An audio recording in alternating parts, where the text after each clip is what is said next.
ಮುಸುಕಿನ ಗುದ್ದಾಟದ ನಡುವೆ ಪ್ರಧಾನಿ ನರೇಂದ್ರ ಮೋದಿ ರಣತಂತ್ರ, ಕಾಂಗ್ರೆಸ್ ಅನ್ನು ಕಟ್ಟಿಹಾಕಲು ಬ್ರಹ್ಮಾಸ್ತ್ರ, ಜನರ ಹತ್ತಿರ ತಲುಪಲು ಪ್ರಧಾನಿ ನರೇಂದ್ರ ಮೋದಿ ಪಾಶುಪತಾಸ್ತ್ರ. ಇದೇ ಇವತ್ತಿನ ಬರ್ನಿಂಗ್ ಸ್ಟೋರಿ ವಿಶೇಷ ಮಿಷನ್ 400. ನಾನು ರಂಜಿತ್ ಶಿರಿಯಾರ್.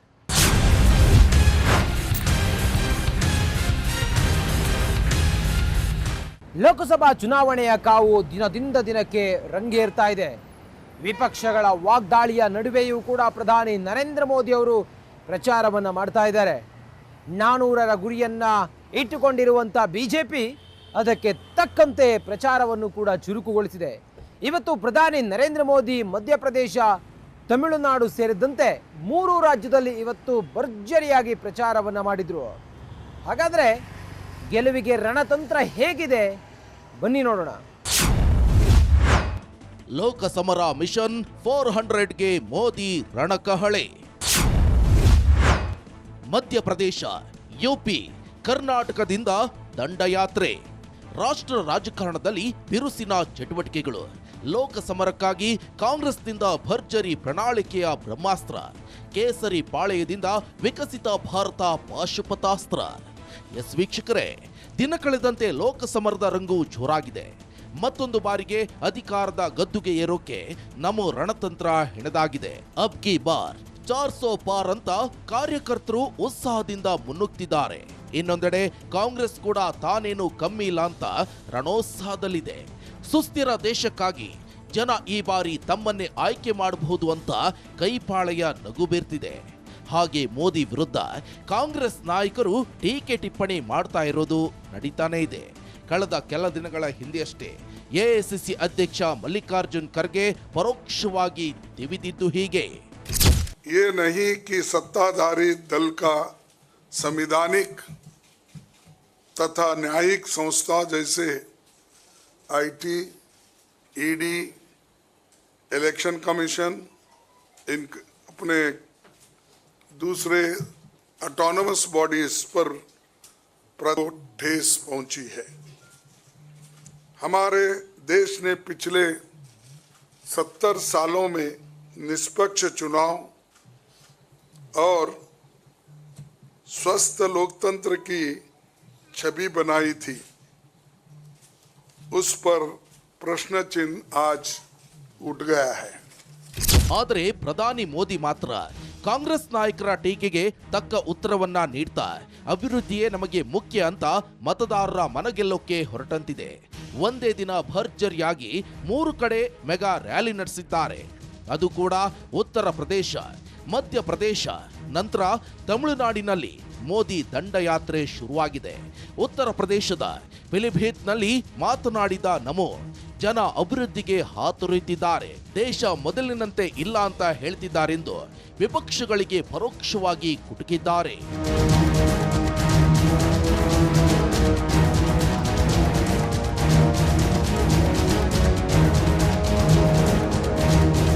ಯುಪಿಯ ಪಿಲಿಭಿತ್ನಲ್ಲಿ ಚುನಾವಣಾ ರ್ಯಾಲಿಯನ್ನ ಉದ್ದೇಶಿಸಿ ಮಾತನಾಡ್ತಾ ನಮೋ ಪ್ರತಿಪಕ್ಷಗಳ ವಿರುದ್ಧ ತೀವ್ರ ವಾಗ್ದಾಳಿಯನ್ನ ನಡೆಸಿದ್ರು.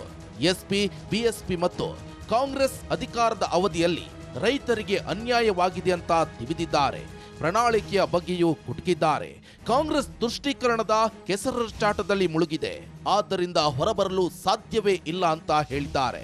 ಏನೋ ಪ್ರಧಾನಿ ಮೋದಿ ವಿಪಕ್ಷಗಳು ಸಿಎಎ ಕಾಯ್ದೆ ವಿರೋಧಿಸುತ್ತಿರುವುದು ಯಾವ ಪುರುಷಾರ್ಥಕ್ಕಾಗಿ ಅಂತ ಪ್ರಶ್ನೆ ಮಾಡಿದ್ದಾರೆ. तुष्टीकरण के दबाव में ही कांग्रेस हो या सपा सीएए का भी विरोध कर रही है. विदेशी धरती पर अत्याचार की वजह से भागने के लिए मजबूर हुए हिंदुओं और सिख भाई बहनों को आप मुझे बताइए, मेरे इन हिंदू भाइयों बहनों को, मेरे इन सिख भाई बहनों को भारत अगर नागरिकता नहीं देगा तो कोई और देगा क्या? ಕೆಲ ದಿನಗಳ ಹಿಂದೆ ಕಾಂಗ್ರೆಸ್ ನಾಯಕ ರಾಹುಲ್ ಗಾಂಧಿ ಶಕ್ತಿಯ ಹೇಳಿಕೆಯ ಬಗ್ಗೆ ಪ್ರಸ್ತಾಪಿಸಿದ ನಮೋ ಮತ್ತೊಮ್ಮೆ ಅಬ್ಬರಿಸಿದ್ದಾರೆ. ಹಾಗೆ ಇಂಡಿ ಒಕ್ಕೂಟಕ್ಕೆ ದೇಶದ ಸಂಸ್ಕೃತಿ ಬಗ್ಗೆ ಕಾಳಜಿಯೇ ಇಲ್ಲ ಎಂದಿರೋ ನಮೋ ರಾಮ ಮಂದಿರ ಉದ್ಘಾಟನೆ ಕಾರ್ಯಕ್ರಮಕ್ಕೆ ಬಂದ ತನ್ನ ನಾಯಕರನ್ನ ಉಚ್ಚಾಟನೆ ಮಾಡಿದೆ ಅಂತ ತಿವಿದಿದ್ದಾರೆ. इन इंडी गठबंधन वालों को राम मंदिर के निर्माण से पहले भी नफरत थी और आज भी नफरत है. चलो भाई, आपने मंदिर बनने से रोकने के लिए अदालत में जो करना था कर लिया. आपने मंदिर न बने इसके लिए लाख कोशिश कर ली. लेकिन जब देश की जनता ने पाई पाई देकर के इतना भव्य मंदिर बना दिया, जब मंदिर वालों ने आपके सारे गुनाह माफ करके आपको प्राण प्रतिष्ठा के कार्यक्रम में सम्मान पूर्वक निमंत्रित किया, लेकिन आपने प्राण प्रतिष्ठा के निमंत्रण को ठुकरा दिया. आपने प्रभु राम का अपमान कर दिया. ಹಾಗೆ ನೋಡಿದ್ರೆ ವೀಕ್ಷಕರೇ, ಅಂದು ಕಾಂಗ್ರೆಸ್ ನಾಯಕ ರಾಹುಲ್ ಗಾಂಧಿ ಶಕ್ತಿ ಹೇಳಿಕೆ ಭಾರೀ ಸಂಚಲನ ಮೂಡಿಸಿತ್ತು. ಪ್ರಧಾನಿ ಮೋದಿ ವಿರುದ್ಧ ಮಾತನಾಡಿದ ರಾಗ ಶಕ್ತಿ ವಿರುದ್ಧವೇ ನಮ್ಮ ಸಮರ ಎಂದಿದ್ರು. ಸದ್ಯ ಪಿಲಿಭಿತ್ನಲ್ಲಿ ಮಾತನಾಡಿರೋ ಪ್ರಧಾನಿ ಮೋದಿ ದೇಶದ ಜನ ಪೂಜಿಸೋ ಆರಾಧಿಸೋ ಶಕ್ತಿ ದೇವತೆಯನ್ನೇ ಕಾಂಗ್ರೆಸ್ ಅವಮಾನಿಸಿದೆ ಅಂತ ಪರೋಕ್ಷ ಟಾಂಗ್ ಕೊಟ್ಟಿದ್ದಾರೆ. ಅಷ್ಟೇ ಅಲ್ಲದೆ ಕಾಂಗ್ರೆಸ್ ಅವಧಿಯಲ್ಲಿ ಸಿಖ್ ಧರ್ಮೀಯರ ಮೇಲೆ ನಡೆದ ಆ ಘಟನೆಯನ್ನ ಯಾರಾದರೂ ಮರೆಯೋದುಂಟೆ ಅಂತ ಪ್ರಶ್ನೆ ಮಾಡಿದ್ದಾರೆ. कांग्रेस ने 84 में हमारे सिख भाई बहनों के साथ क्या किया था वो कोई भूल नहीं सकता. ये भाजपा है जो सिखों के साथ पूरी शक्ति से खड़ी है, उनकी भावनाओं को समझते हुए काम करती है. हमें गर्व होता है जब करतारपुर साहिब कॉरिडोर के द्वारा लाखों श्रद्धालु दशकों से जो उनके मन में दर्द था, पीड़ा थी, उससे मुक्त होकर के आज करतारपुर साहिब जाकर के मत्था टेक करके हमें आशीर्वाद लेके आते हैं. ಪಿಲಿಭಿತ್ನಲ್ಲಿ ಪ್ರಧಾನಿ ಮೋದಿ ಇಡೀ ಪ್ರಪಂಚದ ಕಷ್ಟಗಳ ನಡುವೆ ಭಾರತ ಇಂದು ಯಾವುದು ಅಸಾಧ್ಯವಲ್ಲ ಎಂಬುದನ್ನ ತೋರಿಸ್ತಿದೆ ಅನ್ನೋದನ್ನ ಮನವರಿಕೆ ಮಾಡಿದಂತಿದೆ. ಕೆಲವೊಮ್ಮೆ ಕಾಂಗ್ರೆಸ್ ಸರ್ಕಾರಗಳು ಪ್ರಪಂಚದ ಸಹಾಯ ಕೇಳ್ತಿದ್ವು ಅಂದಿರೋ ಅವರು, ಆದರೆ ಕೊರೋನಾದ ಮಹಾನ್ ಬಿಕ್ಕಟ್ಟಿನಲ್ಲಿ ಭಾರತ ಇಡೀ ಜಗತ್ತಿಗೆ ಔಷಧಿ ಮತ್ತು ಲಸಿಕೆ ಕಳುಹಿಸಿರೋದು ಎಲ್ರಿಗೂ ಗೊತ್ತಿದೆ ಅಂತ ತಿವಿದಿದ್ದಾರೆ. ಹಾಗೆಯೇ ಜಗತ್ತಿನಲ್ಲಿ ಎಲ್ಲೆಲ್ಲಿ ಯುದ್ಧ ಬಿಕ್ಕಟ್ಟು ಎದುರಾದರೂ ಕೂಡ ನಾವು ಪ್ರತಿಯೊಬ್ಬ ಭಾರತೀಯನನ್ನ ಸುರಕ್ಷಿತವಾಗಿ ಮರಳಿ ಕರೆತಂದಿದ್ದೆವು ಅಂತ ಹೇಳುವ ಮೂಲಕ ದೇಶದ ಅಭಿವೃದ್ಧಿಯ ಮತ್ತು ನಾಗರಿಕರ ಸುರಕ್ಷತೆ ಮೊದಲ ಆದ್ಯತೆ ನಮ್ಮದು ಅನ್ನೋ ಸಂದೇಶವನ್ನ ರವಾನಿಸಿದಂತಿದೆ. ಮಿಷನ್ 400 ಟಾರ್ಗೆಟ್ಗೆ ಮೋದಿ ರೂಟ್ ಮ್ಯಾಪ್. ತಮಿಳುನಾಡು ಕರ್ನಾಟಕದಲ್ಲಿ ಹೇಗಿದೆ ಗೊತ್ತಾ ಪ್ಲಾನ್? ಹಾಗೆ ನೋಡಿದ್ರೆ ವೀಕ್ಷಕರೇ, ಮಿಷನ್ 400 ಟಾರ್ಗೆಟ್ಗೆ ಮೋದಿ ರೂಟ್ ಮ್ಯಾಪ್ ಹಾಕಿಕೊಂಡಂತೆ ಕಾಣ್ತಿದೆ.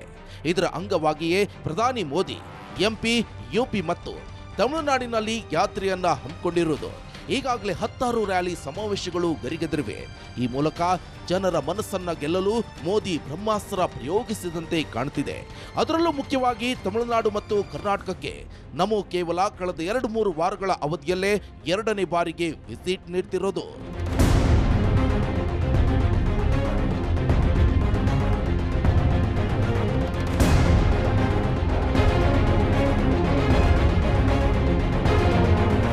ಕಳೆದ ತಿಂಗಳು 16 ಮತ್ತು 18ರಂದು ಕಲಬುರಗಿ, ಶಿವಮೊಗ್ಗದಲ್ಲಿ ಮೆಗಾ ರ್ಯಾಲಿಯನ್ನ ನಡೆಸಲಾಗಿತ್ತು. ಇದೀಗ ಮತ್ತೊಂದು ರೌಂಡ್ನ ದಂಡಯಾತ್ರೆಗೆ ವೇದಿಕೆ ಸಿದ್ಧವಾಗಿದೆ. ಅದು ಕೂಡ ಏಪ್ರಿಲ್ 14ರಂದು ಕರ್ನಾಟಕದ ಮಂಗಳೂರು, ಚಿಕ್ಕಬಳ್ಳಾಪುರ ಮತ್ತು ಬೆಂಗಳೂರಿನಲ್ಲಿ ಭರ್ಜರಿ ರೋಡ್ ಶೋಗೆ ತಯಾರಿ ನಡೆದಿದೆ. ಈ ಮೂಲಕ ಎದುರಾಳಿಯನ್ನ ಕಟ್ಟಿಹಾಕಲು ಎಲ್ಲ ರೀತಿಯ ಪ್ಲಾನ್ ಮಾಡಿಕೊಳ್ಳಲಾಗಿದೆ. ಹೀಗೆ ಚುನಾವಣೆ ಸಂದರ್ಭದಲ್ಲಿ ಹೆಚ್ಚು ಮತದಾರರ ಗಮನ ಸೆಳೆಯಲು ರಾಜ್ಯದಲ್ಲಿ 2ನೇ ಬಾರಿಗೆ ಪ್ರಧಾನಿ ಮೋದಿ ದಂಡಯಾತ್ರೆ ಕೈಗೊಳ್ಳಲಿದ್ದಾರೆ. ಹೀಗೆ ಮತ್ತೊಮ್ಮೆ ಕೇಂದ್ರದಲ್ಲಿ ಬಿಜೆಪಿ ಸರ್ಕಾರ ಆಡಳಿತಕ್ಕೆ ತರಲು ರಣತಂತ್ರ ಹೆಣೆಯಲಾಗ್ತಿದೆ.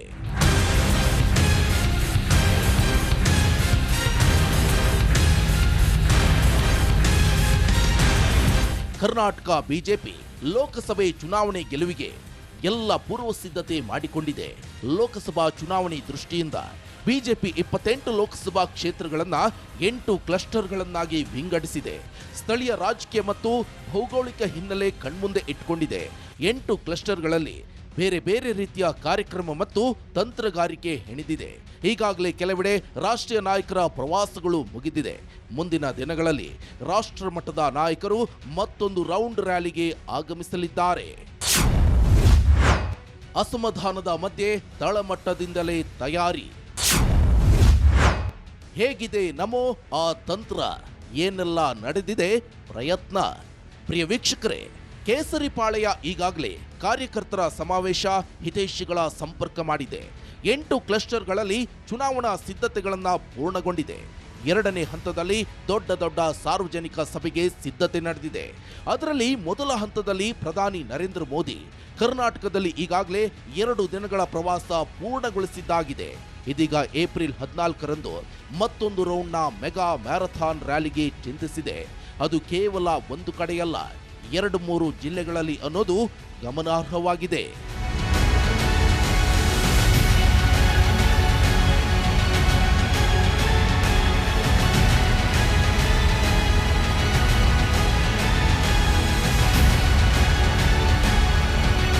ಸತತ 3ನೇ ಬಾರಿ ಭರ್ಜರಿಯಾಗಿ ಗೆಲುವನ್ನ ಸಾಧಿಸಬೇಕು ಅಂತೇಳಿ ಪ್ರಧಾನಿ ನರೇಂದ್ರ ಮೋದಿ ಅವರು ಅಣಿಯಾಗಿದ್ರೆ, ಇತ್ತ ಮೋದಿ ಅಲೆಯನ್ನ ಹಿಮ್ಮೆಟ್ಟಿಸೋದಕ್ಕೆ ಡಿಸಿಎಂ ಮತ್ತೆ ಸಿಎಂ ಶತ ಪ್ರಯತ್ನವನ್ನ ಮಾಡ್ತಾ ಇದ್ದಾರೆ. ಇದೆಲ್ಲದರ ನಡುವೆ ಮೋದಿ ಅಲೆಯ ಹುಮ್ಮಸ್ಸಿನಲ್ಲಿ ಬಿಜೆಪಿ ಇದ್ರೆ, ಕೆಲ ಕಡೆಗಳಲ್ಲಿ ಅಸಮಾಧಾನ, ಅತೃಪ್ತಿ ಇನ್ನೂ ಕೂಡ ಇದೆ. ಅದೆಲ್ಲವೂ ಯಾಕೆ ಅಂತ ಹೇಳ್ತೀವಿ, ಬನ್ನಿ. ತಕ್ಕ ದಾಳ ಉರುಳಿಸಿದ್ರ ಮೋದಿ ಅಂಡ್ ಯೋಗಿ. ಇಂಡಿ ಒಕ್ಕೂಟದ ನಾಯಕರ ಬಗ್ಗೆ ಹೇಳಿದ್ದೇನು? ಎಸ್ ವೀಕ್ಷಕರೇ, ಉತ್ತರ ಪ್ರದೇಶದಲ್ಲಿ ಮೆಗಾ ರ್ಯಾಲಿಯಲ್ಲಿ ನಮೋ ಅಬ್ಬರಿಸಿದ್ದಾರೆ. ಶಕ್ತಿ ವಿರುದ್ಧ ಸಮರ ಸಾರಿರೋ ಇಂಡಿ ಒಕ್ಕೂಟದ ವಿರುದ್ಧ ತಾಯಂದಿರೇ ತಮ್ಮ ನಿರ್ಧಾರ ತಿಳಿಸಲಿದ್ದಾರೆ ಅಂತ ಹೇಳಿದ್ದಾರೆ. ಹಾಗೆ ನೋಡಿದ್ರೆ ಯುಪಿ ದೇಶದ ಅತಿ ದೊಡ್ಡ ರಾಜ್ಯ. ಇಲ್ಲಿ 80 ಲೋಕಸಭಾ ಕ್ಷೇತ್ರಗಳಿವೆ. ಲೋಕಸಮರದಲ್ಲಿ ಯಾವ ಪಕ್ಷ ಅಲ್ಲಿ 80ಕ್ಕೂ ಹೆಚ್ಚು ಸ್ಥಾನವನ್ನ ಗೆಲ್ಲುತ್ತೋ ಆ ಪಕ್ಷವೇ ಕೇಂದ್ರದಲ್ಲಿ ಅಧಿಕಾರದ ಗದ್ದುಗೆ ಹಿಡಿಯಲಿದೆ ಅನ್ನೋ ರಾಜಕೀಯ ಲೆಕ್ಕಾಚಾರವಿದೆ. ಹಾಗಾಗಿಯೇ ಮೋದಿ ಅಂಡ್ ಯೋಗಿ ತಕ್ಕ ದಾಳವನ್ನ ಉರುಳಿಸಿದಂತೆ ಕಾಣುತ್ತಿದೆ.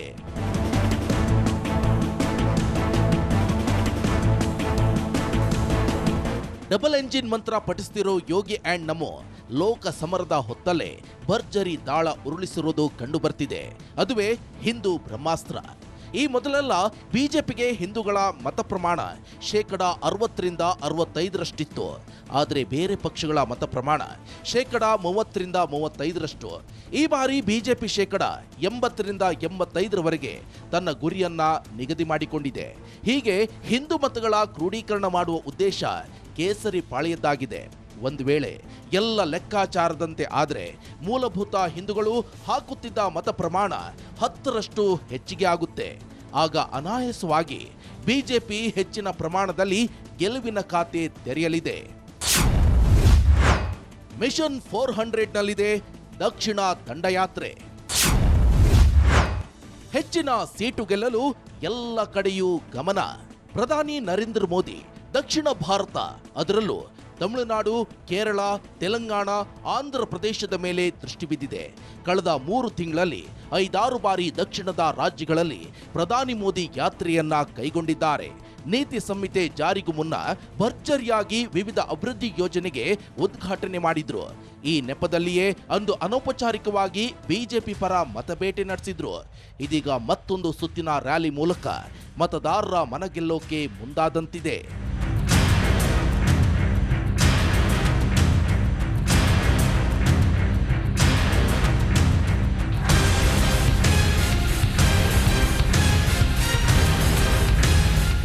ನಲವತ್ತು ಸ್ಥಾನಗಳನ್ನು ಹೊಂದಿರುವ ತಮಿಳುನಾಡಿನಲ್ಲಿ ಬಿಜೆಪಿ ತನ್ನದೇ ಆದ ವರ್ಚಸ್ಸನ್ನ ಗಳಿಸಲು ಪ್ರಯತ್ನ ಪಡ್ತಿದೆ.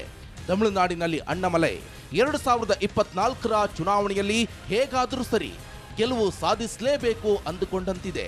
ಹೀಗಾಗಿ N1N ಮಕ್ಕಳ ಯಾತ್ರೆ ಪೂರಕವಾಗಿ ಈ ಬಾರಿ ಲೋಕಸಭಾ ಚುನಾವಣೆಯಲ್ಲಿ ತಮಿಳುನಾಡಿನ 39 ಕ್ಷೇತ್ರಗಳ ಪೈಕಿ ಕನಿಷ್ಠ 20 ಸ್ಥಾನವನ್ನ ಗೆಲ್ಲೋದು ಬಿಜೆಪಿ ಗುರಿ.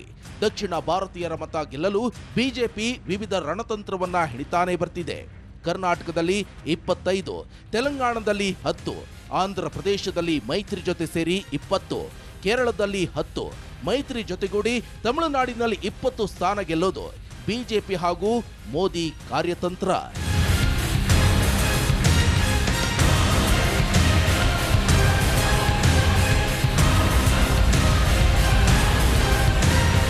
ಹಾಗೆ ನೋಡಿದ್ರೆ ದಕ್ಷಿಣ ಭಾರತದಲ್ಲಿ ಬಿಜೆಪಿಗೆ ಕರ್ನಾಟಕವೇ ದೊಡ್ಡ ರಾಜ್ಯ. ಕಳೆದ ಲೋಕಸಭಾ ಎಲೆಕ್ಷನ್ನಲ್ಲಿ ಬಿಎಸ್ವೈ ನೇತೃತ್ವದಲ್ಲಿ ಹೆಚ್ಚಿನ ಸೀಟನ್ನ ಬಾಚಿಕೊಂಡಿತ್ತು. ಆದರೆ ಬಿಜೆಪಿ ಈ ಬಾರಿ ಜೆಡಿಎಸ್ ಜೊತೆಗೆ ಮೈತ್ರಿ ಮಾಡಿಕೊಂಡಿದೆ. ಹೀಗಾಗಿ 28ಕ್ಕೆ 28 ಕ್ಷೇತ್ರಗಳನ್ನ ಗೆಲ್ಲಬೇಕು ಅಂತ ಈ ನಿಟ್ಟಿನಲ್ಲಿ ರಣತಂತ್ರವನ್ನ ಹೆಣಿತಾನೆ ಇದೆ. ಹೀಗೆ ಅಳೆದು ತೂಗಿ ಮಿಷನ್ 400 ತಲುಪೋದಾಗಿದೆ. ಸತತ 3ನೇ ಬಾರಿ ದಾಖಲೆಯ ಬಹುಮತದೊಂದಿಗೆ ಕೇಂದ್ರದಲ್ಲಿ ಸರ್ಕಾರ ರಚನೆಯ ವಿಶ್ವಾಸದಲ್ಲಿದ್ದಾರೆ ಪ್ರಧಾನಿ ಮೋದಿ. ಲೋಕಸಭೆಯ 3/2 ಬಹುಮತ ಪಡೆಯೋದು ಮೋದಿ ಗುರಿಯಾಗಿದೆ.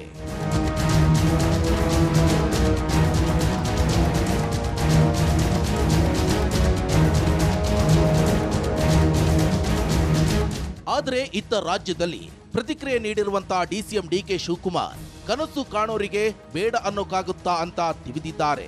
ಅಷ್ಟೇ ಅಲ್ಲದೆ ಎನ್ಡಿಎ ಈ ಬಾರಿ ಅಧಿಕಾರಕ್ಕೆ ಬರಲ್ಲ ಅಂತ ಕುಟುಕಿದ್ದಾರೆ. ಅಯ್ಯೋ ನೋಡಪ್ಪ, ಆಸೆ ಯಾರಿಗೆ ಏನು ಬೇಕಾದ್ರೂ ಪಟ್ಕೊಳ್ಳಿ. ಕೃಷಿ ಸಚಿವರಾಗಲಿ ವಿತ್ತ ಸಚಿವರಾಗಲಿ ನಮ್ದೇನು ಅಭ್ಯಂತರ ಇಲ್ಲ. ಫಸ್ಟು ಎನ್ಡಿಎನೇ ಬರಲ್ಲ. ಎನ್ಡಿಎ ಬರದೆ ಹೆಂಗಾಗ್ತದೆ? ಈಗ ನಮ್ಮ ರಾಜ್ಯದಲ್ಲಿ ಹೇಳ್ತಾ ಇಲ್ವೇ, ನಾವೇನೋ ದೊಡ್ಡದಾಗೆ ಸಾಧನೆ ಮಾಡ್ತೀವಿ, ರಾಜ್ಯದಲ್ಲಿ 25 ಜನ ಬಂದ್ಬಿಡ್ತಾರೆ, 30 ಜನ ಬರ್ತಾರೆ, 40 ಜನ ಬರ್ತಾರೆ, 50 ಜನ ಬರ್ತಾರೆ, ಸರ್ಕಾರ ಮಾಡ್ತೀವಿ ಅಂತ. ಹಂಗೆ ಕೆಲವು ಕನಸು ಕಾಣಬೇಡ ಅಂತ ನಾ ಹೇಳೋಕ್ಕಾಗ್ತದ? ಕನಸು ಕಾಣ್ತಾ ಇರಲಿ. ಇನ್ನು ಈ ಬಾರಿ ಕರ್ನಾಟಕದಿಂದ ನಾವು 28 ಕ್ಷೇತ್ರಗಳಲ್ಲಿ ಗೆಲುವು ದಾಖಲಿಸುವುದು ಪಕ್ಕಾ ಅಂತ ಮಾಜಿ ಸಿಎಂ ಬಿಎಸ್ವೈ ವಿಶ್ವಾಸವನ್ನ ವ್ಯಕ್ತಪಡಿಸಿದ್ದಾರೆ. ವಿಪಕ್ಷ ನಾಯಕರು ಹೇಳುವ ಮಾತಿನಲ್ಲಿ ಯಾವುದೇ ಹುರುಳಿಲ್ಲ ಅಂತ ವಾಗ್ದಾಳಿ ನಡೆಸಿದ್ದಾರೆ. ರಾಜ್ಯದಲ್ಲಿ ದಿನೇ ದಿನೇ ವಾತಾವರಣ ತುಂಬ ಚೆನ್ನಾಗಿ ಆಗ್ತಾ ಇದೆ. ಒಟ್ಟು ಸುಮಾರು 400 ಸೀಟಾದರೂ ಗೆಲ್ಲೇಬೇಕು ಅಂತ ನಮ್ಮ ಪ್ರಯತ್ನ. ಇವತ್ತೇ ನಿಮ್ಗೆ ಹೇಳ್ತಾ ಇದ್ದೇನೆ, ಕರ್ನಾಟಕ ರಾಜ್ಯದಲ್ಲಿ 28ಕ್ಕೆ 28 ಲೋಕಸಭಾ ಕ್ಷೇತ್ರವನ್ನು ಗೆದ್ದು ನಮ್ಮ ಎಂಪಿಗಳನ್ನ ಕರ್ಕೊಂಡು ನಾನು ಡೆಲ್ಲಿಗೆ ಹೋಗ್ತೀನಿ ಅಂತ ಹೇಳಿದ್ದೇನೆ. ಭರವಸೆನ ಕೊಟ್ಟಿದ್ದೇನೆ. ಅಮಿತ್ ಶಾಗೆ ಹೇಳಿದ್ದೇನೆ, ಮೋದಿಯವ್ರಿಗೆ ಹೇಳಿದ್ದೇನೆ. ಹೀಗಾಗಿ ಈ ಬಾರಿ ನಿಶ್ಚಿತವಾಗಿ 28ಕ್ಕೆ 28 ಕ್ಷೇತ್ರವನ್ನು ಗೆದ್ದು ನಮ್ಮ ಒಂದು ಕೊಡುಗೆ ಕರ್ನಾಟಕದ್ದು ಅಂಥೇಳಿ ಮೋದಿಯವರಿಗೆ ಎಂಪಿಗಳನ್ನ ಕರ್ಕೊಂಡು ಹೋಗಿ ಹೇಳಬೇಕು ಅಂತಿದ್ದೇನೆ. ಅದರಲ್ಲಿ ಯಶಸ್ವಿ ಆಗ್ತೇವೆ. ದೇವರ ದಯೆ ಇದೆ, ಜನರ ಬಲ ಇದೆ, ಮೋದಿಯವರ ಅಲೆ ಇದೆ. ಇದೆಲ್ಲವೂ ಸಹ ನಮಗೆ ತುಂಬ ಅನುಕೂಲಕರವಾಗುತ್ತೆ. ಅಸಮಾಧಾನಿತರ ಮುನಿಸು ಮುಸುಕದಂತೆ ತಂತ್ರ,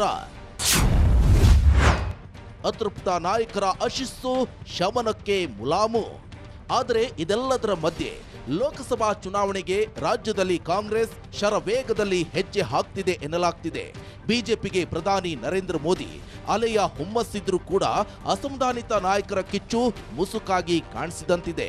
ರಾಯಚೂರು, ಬೆಳಗಾವಿ, ದಕ್ಷಿಣ ಕನ್ನಡ ಮತ್ತು ಉತ್ತರ ಕನ್ನಡ ಸೇರಿದಂತೆ ತುಮಕೂರಿನಲ್ಲಿ ಟಿಕೆಟ್ ವಂಚಿತರ ಸಿಟ್ಟು ಸುಡುವಂತಿದೆ. ಚಿಕ್ಕಬಳ್ಳಾಪುರ ಮತ್ತು ಚಿತ್ರದುರ್ಗದಲ್ಲಿ ಮುನಿಸು ತಣಿದರೂ ಒಳೇಟು ನೀಡುವ ಸಾಧ್ಯತೆ ಇದೆ ಎನ್ನಲಾಗ್ತಿದೆ. ಇನ್ನು ಶಿವಮೊಗ್ಗದಲ್ಲಿನ ಚಿತ್ರಣವೇ ಬೇರೆ ರೀತಿಯಾಗಿದೆ. ಇದು ರಾಜ್ಯ ಬಿಜೆಪಿ ನಾಯಕರಿಗೆ ತುಸು ತಲೆಬಿಸಿ ಮಾಡಿದೆ ಅನ್ನೋ ಮಾತು ಕೂಡ ಕೇಳಿ ಬರ್ತಿವೆ.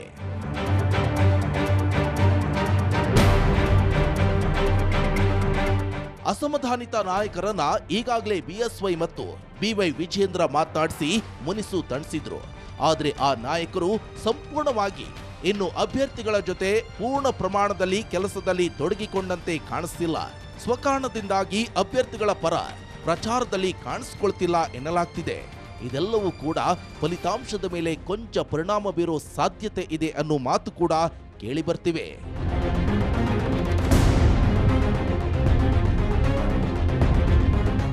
ಇದೆಲ್ಲದರ ಮಧ್ಯೆ ಪ್ರಧಾನಿ ಮೋದಿ ಆಯಾ ರಾಜ್ಯ ಉಸ್ತುವಾರಿಗಳಿಗೆ ಸಂದೇಶ ರವಾನಿಸಿದ್ದು ಅಸಮಾಧಾನಿತರನ್ನ ವಿಶ್ವಾಸಕ್ಕೆ ತೆಗೆದುಕೊಳ್ಳಲಾಗ್ತಿದೆ.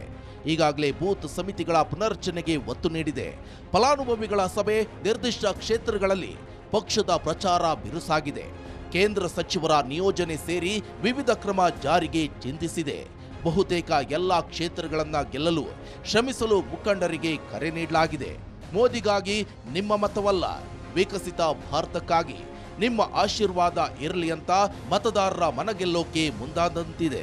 ಅಲ್ಲಿಗೆ ಮೋದಿ ಮಿಷನ್ 400 ಗುರಿಗೆ ಯಾವುದೇ ರೀತಿ ಅಡ್ಡಿ ಆಗಬಾರದು ಅನ್ನೋ ರೀತಿ ತನ್ನ ಪಾಶುಪತಾಸ್ತ್ರ ಪ್ರಯೋಗಿಸಿದಂತಿದೆ.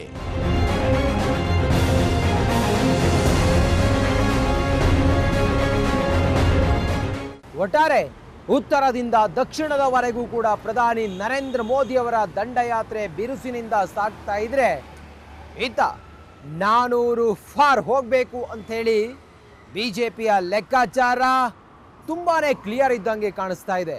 ಇದಾಗಿತ್ತು ಇವತ್ತಿನ ಬರ್ನಿಂಗ್ ಸ್ಟೋರಿ. ನೋಡ್ತಾ ಇರಿ ರಿಪಬ್ಲಿಕ್ ಕನ್ನಡ, ಇದು ನಿಮ್ಮ ಧ್ವನಿ.